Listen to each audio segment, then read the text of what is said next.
Haleluya. Haleluya, haleluya, haleluya, haleluya. Terima kasih Tuhan. Terima kasih untuk kesempatan malam hari ini. Biarlah Engkau Tuhan yang ditinggikan, diagung-agungkan, dimuliakan. Dan pada saat kami meninggikan nama-Mu, Engkau Tuhan yang hadir di atas puji-pujian kami. Dan Engkau siap untuk berbicara kepada setiap kami. Mari Tuhan Roh Kudus, Engkau yang akan menuntun kami ke dalam seluruh kebenaran. Sebab Engkau adalah roh kebenaran itu sendiri. Di dalam nama Tuhan kami, Yeshua HaMashiach, kami peralas doa-doa kami ini. Mari semua yang percaya kita berkata, amin, amin, amin. Silakan duduk. Saudara-saudara, mungkin ada beberapa pertanyaan di antara saudara-saudara. Ini kok siang hari bolong, kok maju hari Natalnya begitu ya. Saudara-saudara, itu yang akan dijelaskan sebentar. Saudara, kenapa ada banyak yang kita tidak mengerti. Ada kesalahan-kesalahan kaprah yang sudah dikerjakan oleh banyak orang-orang percaya. Saudara, dalam kesempatan yang indah malam hari ini, saya berharap untuk saudara bisa tenang sejenak, ya, hormati firman Tuhan dan dengar baik-baik supaya saudara bisa nangkap sesuatu.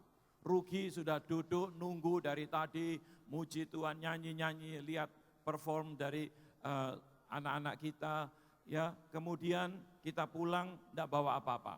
Saudara, saya ingin membagikan kepada saudara semua apa yang Tuhan sudah tanamkan di dalam hati kami.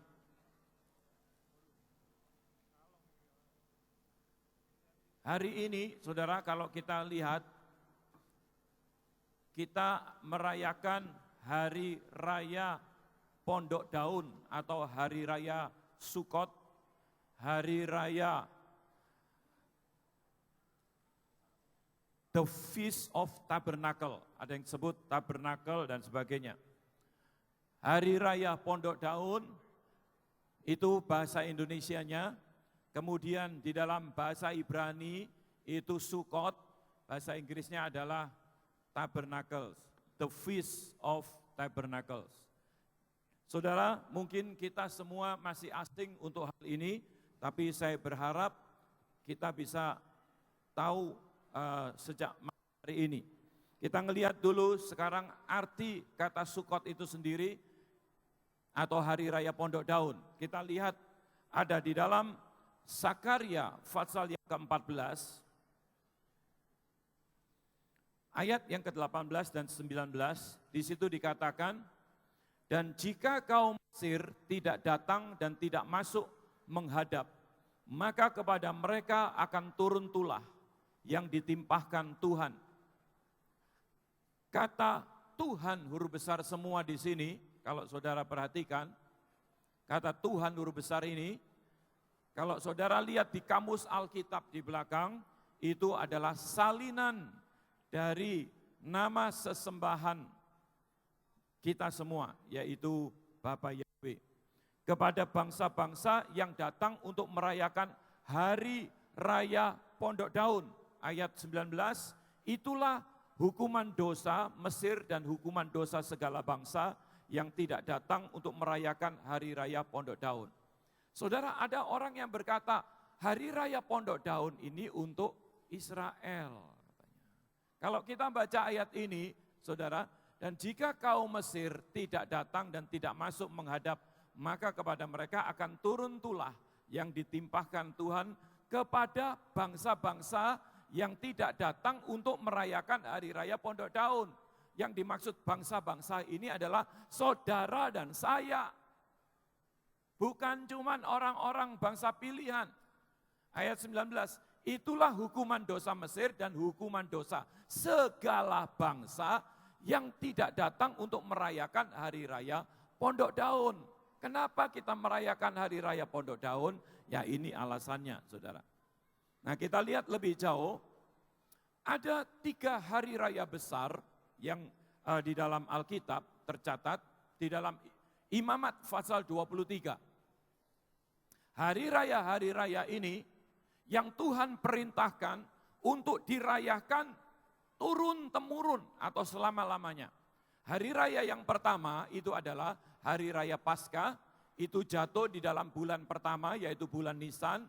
Itu tanggal 14 Hari Raya Paskahnya, besoknya itu Hari Raya Roti Tidak Beragi, kemudian Hari Raya Buah Sulung tanggal 17-nya. Hari Raya Paskah itu digenapi oleh wafatnya Tuhan. Kami menyebut Tuhan Yesua, mungkin ada beberapa telinga yang kurang biasa. Kenapa alasannya kami menyebut nama aslinya? Sebab di dalam nama aslinya ini yang mengandung arti Savior atau Juru Selamat. Sua di dalam bahasa Ibrani itu artinya penyelamat. Kalau diganti yang lain, diterjemahkan yang lain, artinya berubah, itu bisa berubah.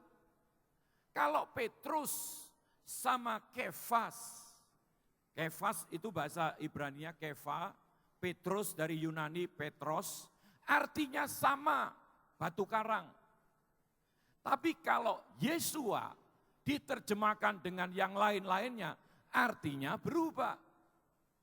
Makanya kita lebih mantap pakai yang asli. Dan nama pribadi tidak bisa diterjemahkan, itu seharusnya. Hari raya yang kedua itu adalah Pentakosta, tadi saudara sudah lihat dari awal ya. Ini saya cuma ngulangi secara cepat. Hari Raya Pentakosta. Hari Raya Paskah digenapi tadi oleh wafatnya Tuhan Yesua. Kemudian besoknya itu adalah Hari Raya Roti Tidak Beragi, digenapi oleh setiap orang yang tinggal di dalam Tuhan Yesua. Bebas dari semua ragi dunia. Itu Hari Raya Roti Tidak Beragi. Kemudian Hari Raya Buah Sulung itu digenapi oleh kebangkitan Tuhan Yesua. 3 hari setelah wafat, Tuhan Yesus bangkit. Makanya Rasul Petrus berkata, dialah yang sulung di dalam kebangkitan. Digenapi sudah Hari Raya Paskah. Pentakosta. Hari Raya Pentakosta asal usulnya itu adalah waktu Musa berada di Gunung Sinai menerima Torah atau 2 loh batu dari Tuhan. Itu awal mulanya Hari Raya Shavuot atau Pentakosta. Itu digenapi di mana Roh Kudus dicurahkan. Nah, saudara dan saya hari-hari ini kita tidak merayakan apa yang dirayakan oleh orang-orang Yahudi. Tetapi saudara dan saya merayakan apa yang sudah digenapi oleh Kristus. Sekarang hari raya yang ketiga, Tabernakel atau Sukot atau hari raya Pondok Daun. Ini ada beberapa yang berkata penggenapannya itu adalah untuk kedatangannya. Kedatangannya nanti. Nanti kita sebentar akan lihat, saudara. Memang setiap kali Tuhan mau bersama-sama dengan umatnya, itu setiap kali dikatakan di sini Tuhan mau bersama umatnya. Makanya Tuhan Yesus juga berkata, siapa yang tinggal di dalam aku dan aku tinggal di dalam dia. Sampai selama-lamanya nanti kita akan tinggal bersama dia. Ini pengertian di sini. Hari raya Tabernakel atau Sukot itu pada bulan ke-7 yaitu bulan Tisre, itu tanggal 1 adalah hari raya peniupan nafiri. Tanggal 10-nya itu adalah hari raya pendamaian.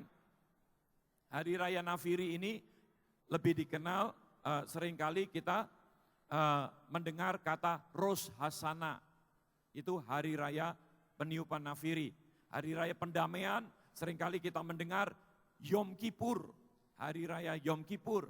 Nah, hari raya Sukot itu di sini, tanggal 15, bulan yang ke-7. Nah, ini 3 hari raya yang Tuhan perintahkan untuk dirayakan untuk selama-lamanya. Nah, kita sekarang akan lihat di sini, saudara. Nah, dari kalender di Alkitab, penanggalan di dalam kitab suci, kalau saudara lihat di sini, saudara, tadi Imamat 23 tadi ya, 3 hari raya, penanggalan di kitab suci, yaitu di Imamat 23, itu mulai bulan pertama di sini, bulan Nisan. Bulan pertama, bulan kedua, bulan ketiga, bulan keempat, bulan kelima. 1, 2, 3, 4, 5, 6, 7. Ini bulan ke-7. Sukot itu di sini, saudara. Tadi bulan pertama itu hari raya Pesah atau hari raya Paskah. Di sini tanggal 14, tanggal 15, dan 17-nya. Kemudian hari raya Pentakosta itu di sini, di bulan Sivan. Kemudian hari raya Pondok Daun itu di sini, saudara. Bulan ke-7. Untuk bulan kita yang kita pakai secara internasional itu di bulan September, Oktober. Nah, kita lihat sekarang, saudara, penanggalan yang ada di dalam kitab suci kita, ini luar biasanya, peristiwa yang baru saja terjadi tahun kemarin dan tahun ini, yaitu yang kita kenal dengan peristiwa Tetrat Blood Moon, yang bertepatan dengan hari raya yang ada di dalam kitab suci, sesuai dengan penanggalan Alkitab. Kita perhatikan di sini, tahun 2014, ini adalah hari raya Paskah, gerhana bulan total, tahun 2014. Tanggal 8 bulan 10 2014 itu hari raya Sukot, gerhana bulan total. Kemudian 1 Nisan itu ada gerhana matahari total. Hari raya Pesah atau Paskah tahun 2014, tahun ini juga ya, terjadi lagi gerhana bulan total. Nah, yang baru saja terjadi adalah ini. Tanggal 28 September, hari raya Sukot, terjadi gerhana bulan secara total. Penggenapan hari raya ini tidak dicocok-cocokkan di dalam penanggalan kitab suci. Saudara perhatikan baik-baik.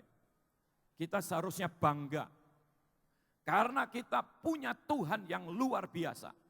Seringkali disebut Tuhan pencipta alam semesta ini. Ada orang yang berkata, musim kan berganti-ganti. Peristiwa Tetrat Blood Moon ini bukan cuma sekali tahun 2014 dan 2015. Sudah mulai ada tahun 48, tahun 17. Sebelumnya juga beberapa kali terjadi. itu selalu tepat di hari raya Paskah dan hari raya Sukot. Berarti peredaran galaksi alam semesta ini masih tetap loh. Tidak berubah. Saudara, kalau saudara yang ngikuti, barusan saja ini terjadi, kan ini yang terjadi. Nah, saudara, saya ingin untuk saudara dan saya malam hari ini bisa melihat sebetulnya siapakah kita ini di mata Tuhan.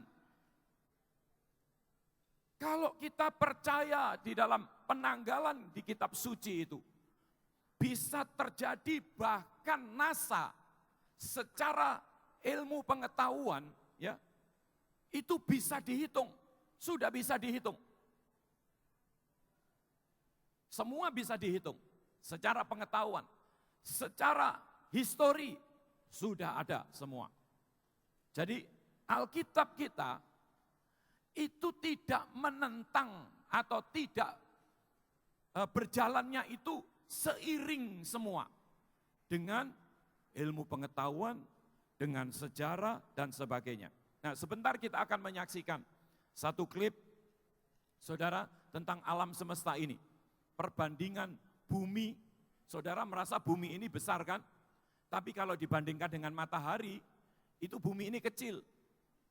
Ya, bumi ini kira-kira 11.900 berapa kali. Matahari besarnya itu 11.900 sekian kali dari bumi. Nah, ditemukan yang paling akhir, salah satu bintang yang besar, ditemukan itu 2.000 kali matahari. Bayangkan saudara, bumi yang sudah kecil dibandingkan dengan matahari, sekarang ditemukan lagi satu planet yang 2.000 kali besarnya dari matahari. Sebentar kita akan saksikan klip ini.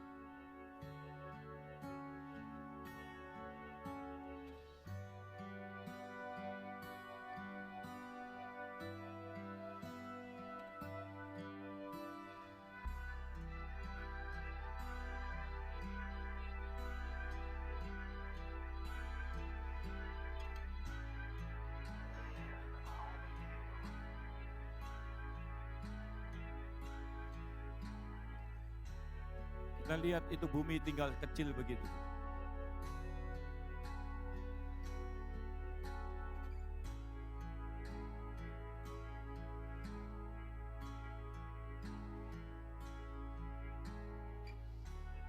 Diameternya kira-kira 3 miliar. Apa tadi? Nah, 2100 kali matahari. Ini bintang yang terakhir yang ditemukan.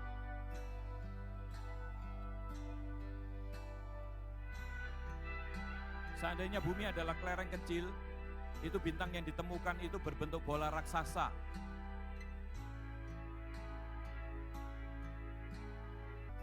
Penemuan bintang yang terbesar ini belum berhenti.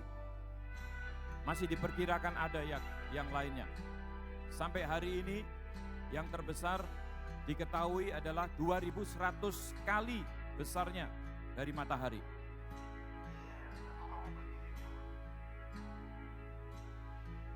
Oke. Saudara, malam hari ini saya ingin mengajak saudara, alam semesta yang begitu besar, begitu luar biasa, yang diciptakan oleh Tuhan yang kita sembah, yaitu Tuhan yang ada di dalam kitab suci.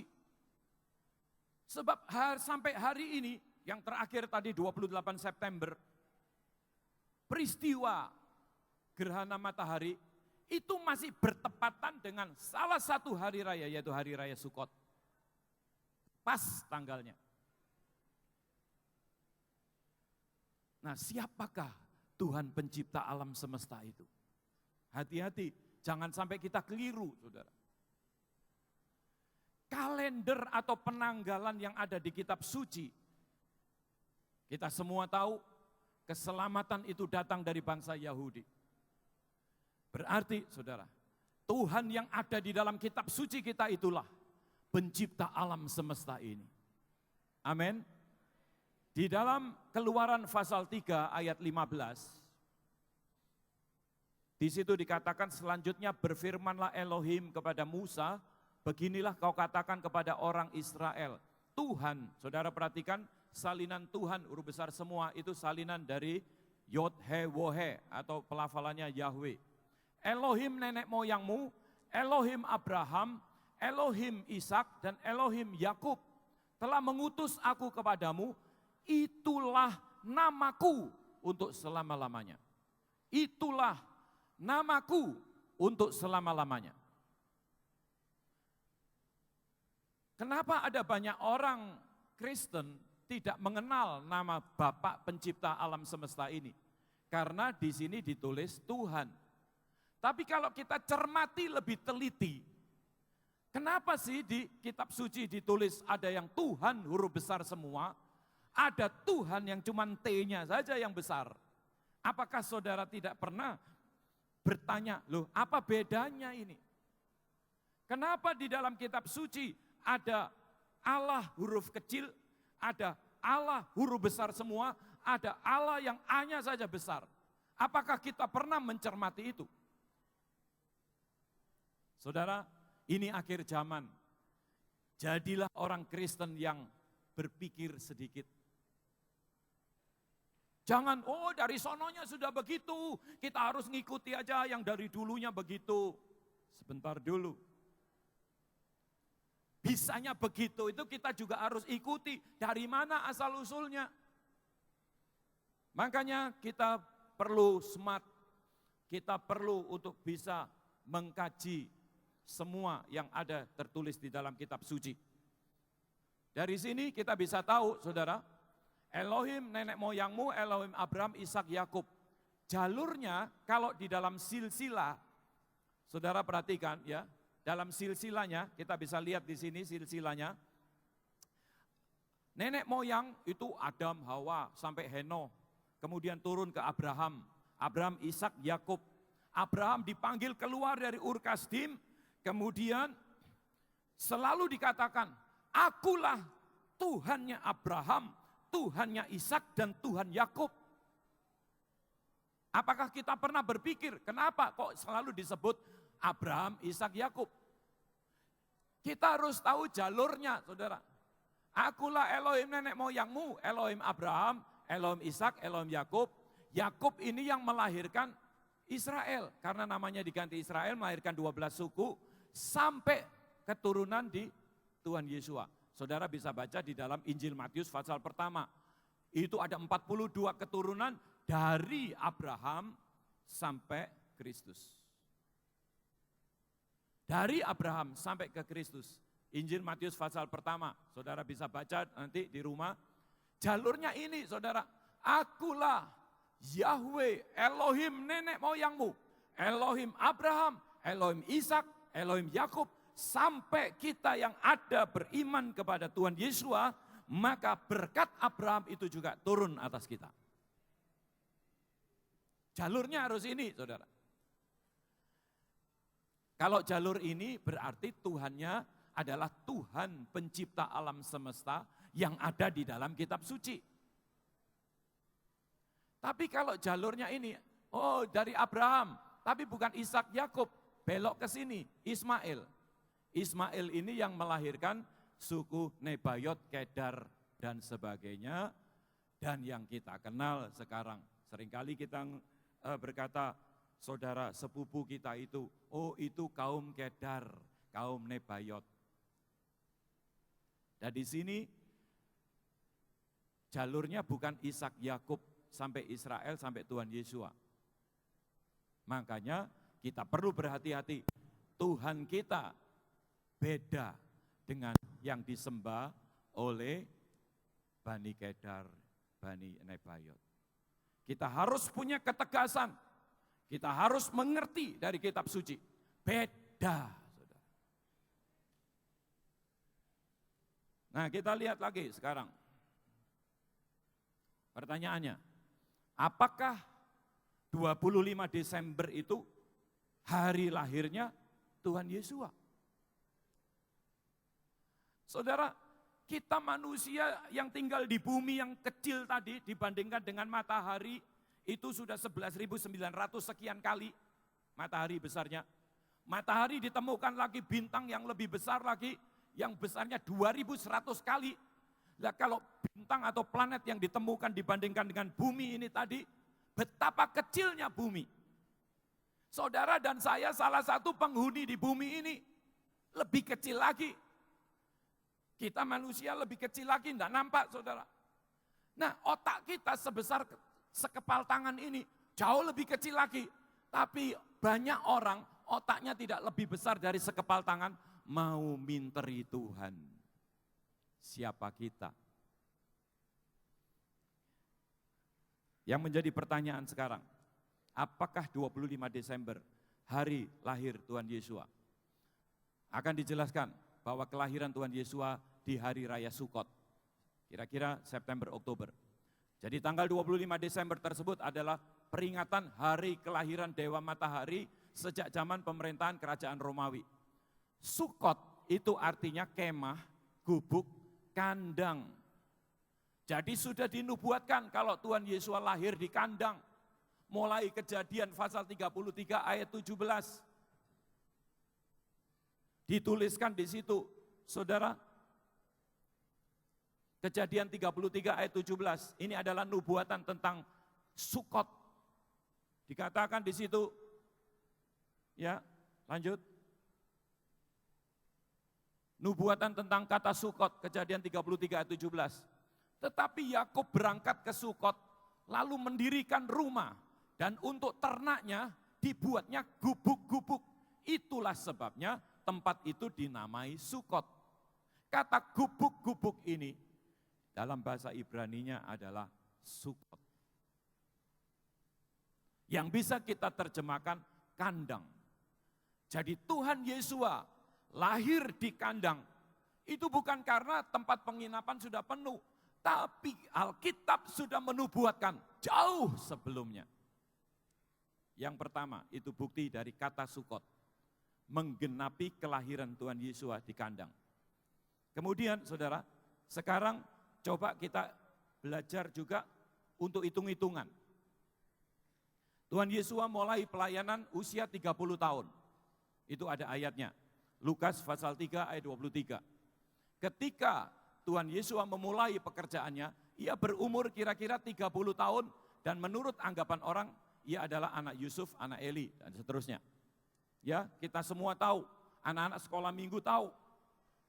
Sejak mulai pelayanan umur 30, melayani selama 3,5 tahun.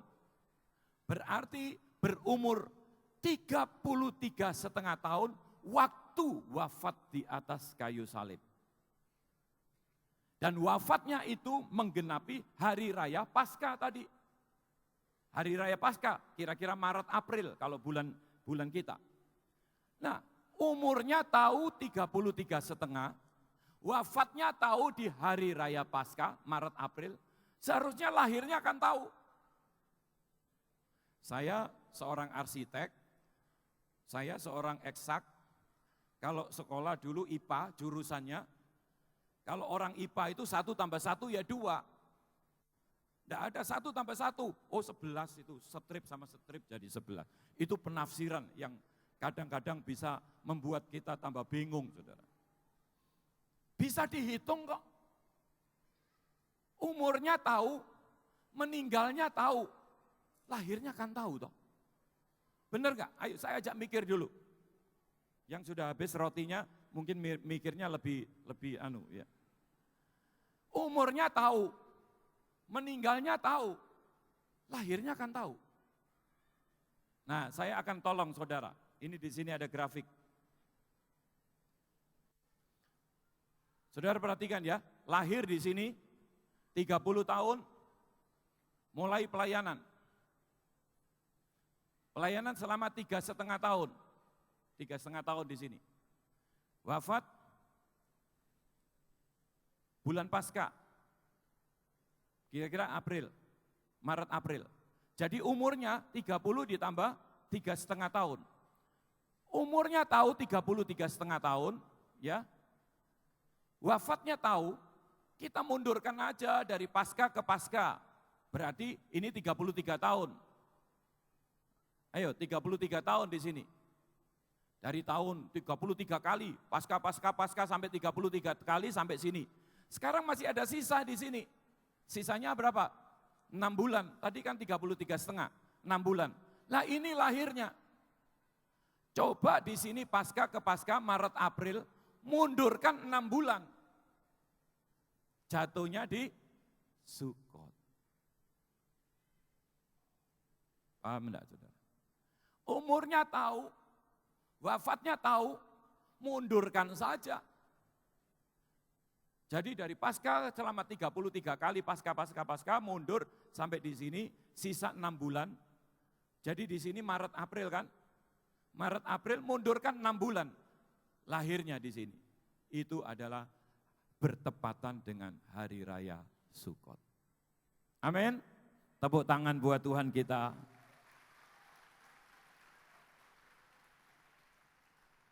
Itu bukti yang kedua. Bisa dihitung kok. 3,5 tahun selama pelayanan itu bisa dihitung. 3 kali Tuhan Yesus merayakan Paskah dan yang ketiga kali, Paskah yang ketiga kali selama mulai pelayanan, itu dia disalib. Kemudian sekarang yang ketiga, bukti yang ketiga, beda usia dengan Yohanes Pembaptis. Berapa bulan? 6 bulan. Semua kita tahu. Ayatnya di sini. Lukas 1 ayat 36. Dan sesungguhnya Elisabet sanakmu itu, ia pun sedang mengandung seorang anak laki-laki pada hari tuanya dan inilah bulan yang ke-6 bagi dia yang disebut mandul itu. Beda usia antara Yohanes Pembaptis dengan Tuhan Yesus adalah 6 bulan. Sebab waktu usia kandungan Elisabet 6 bulan, ini ayatnya tadi, Maria baru mulai mengandung. Usianya beda 6 bulan. Jadi waktu Tuhan Yesus lahir, usia Yohanes Pembaptis itu 6 bulan. Itu ceritanya, saudara. Nah, kita lihat di sini, kelahiran Yohanes Pembaptis itu kita bisa hubungkan dengan tugas keimaman ayahnya, Sakaria. Ayah Yohanes Pembaptis adalah seorang imam Sakaria. Di dalam Lukas 1 ayat 5, di situ dikatakan pada zaman Herodes, Raja Yudea, adalah seorang imam yang bernama Sakaria dari rombongan Abia. Saudara perhatikan di sini. Istrinya juga berasal dari keturunan Harun, namanya Elisabet. Saudara perhatikan rombongan Abia. Rombongan Abia ini adalah rombongan para imam yang bertugas di Bait Suci, adalah rombongan yang ke-8. 1 Tawarikh pasal 24 ayat 7 sampai 11. Undian yang pertama jatuh pada Yoyarib, yang kedua pada Yedaya, yang ketiga pada Harim, yang keempat pada Saurim, yang kelima pada Malkiyah, yang keenam pada Miryamin, yang ketujuh pada Hakos, yang ke-8 pada Abia, yang ke-9 pada Yesua dan seterusnya. Saudara, jadi rombongan dari ayah Yohanes Pembaptis, dari rombongan Abia, itu adalah rombongan yang ke-8. Hitung-hitungannya begini, saudara. Tabel ini bisa membuat kita mengerti. Ya. Rombongan yang pertama tadi, itu dimulainya di bulan pertama, bulan Nisan. Setiap minggu ganti Sabat itu ganti. Rombongan pertama ganti, rombongan kedua. Nah, kalau ada hari raya, semua rombongan imam ini bergabung jadi satu. Jadi ini ada hari raya roti tidak beragi kan, dari bulan Nisan tadi, minggu ketiga bersama-sama, baru dilanjutkan rombongan ketiga, rombongan keempat, rombongan kelima, rombongan keenam, rombongan ketujuh, dan rombongan ke-8 tugas semua, sebab ini hari raya Pentakosta. Rombongan ke-8 baru setelah hari raya Pentakosta. Ini rombongannya. Rombongan ke-8, rombongan Abia. Nah, dalam tabel berikut ini, saudara, kita bisa lebih ngerti lagi.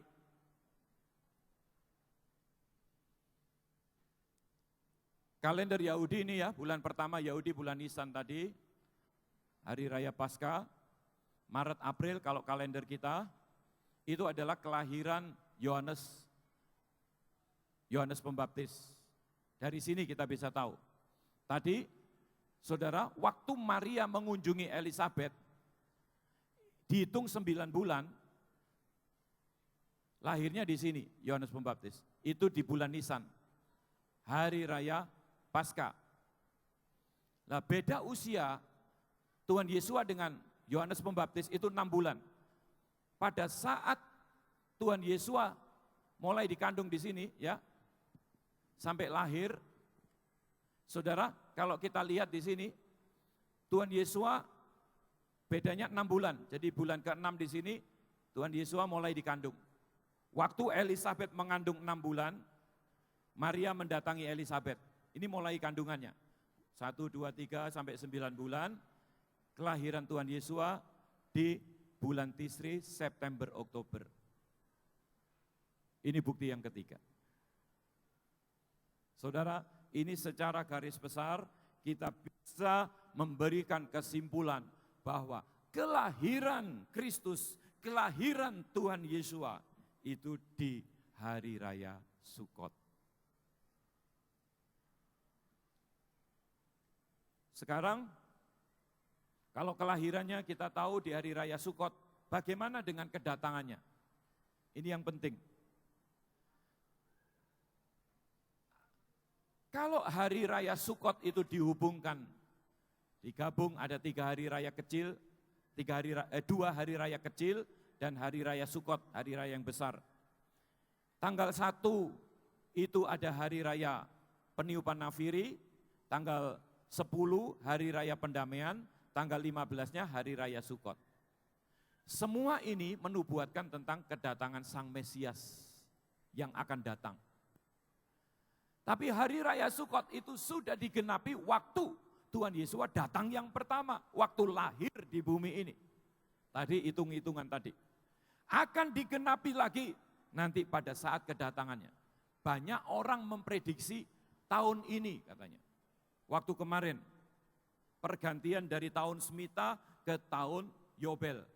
Dan tahun ini adalah Yobel, bukan Yobel biasa, tapi Yobel besar. Nah, ini yang membuat banyak orang akhirnya, ayo kita bersiap-siap, Tuhan sudah mau datang. Memang, saudara, kita tidak bisa memprediksi jam dan waktunya. Tapi dari tanda-tanda kita bisa tahu.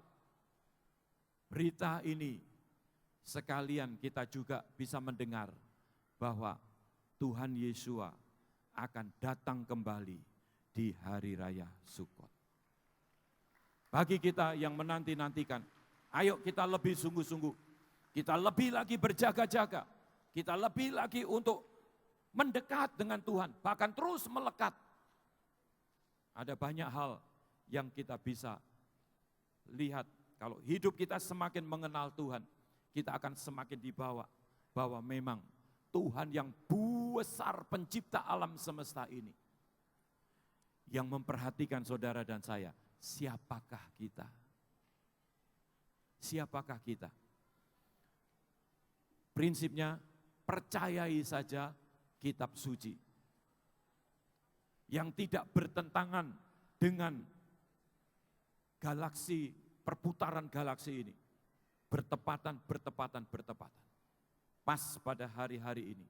Ini adalah hari-hari kelahiran yang harus diberitakan kepada semua orang.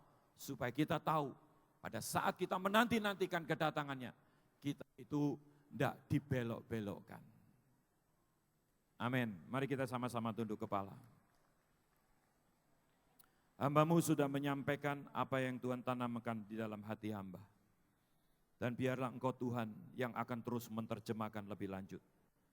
Biarlah apa yang sudah disampaikan ini sungguh-sungguh hanya untuk kemuliaan nama-Mu saja. Terpujilah nama-Mu Tuhan, terpujilah nama-Mu, terpujilah nama-Mu. Hanya di dalam nama Tuhan kami, Yeshua HaMashiach, kami peralaskan doa-doa kami ini. Haleluya, amin. Beri kemuliaan buat Tuhan kita.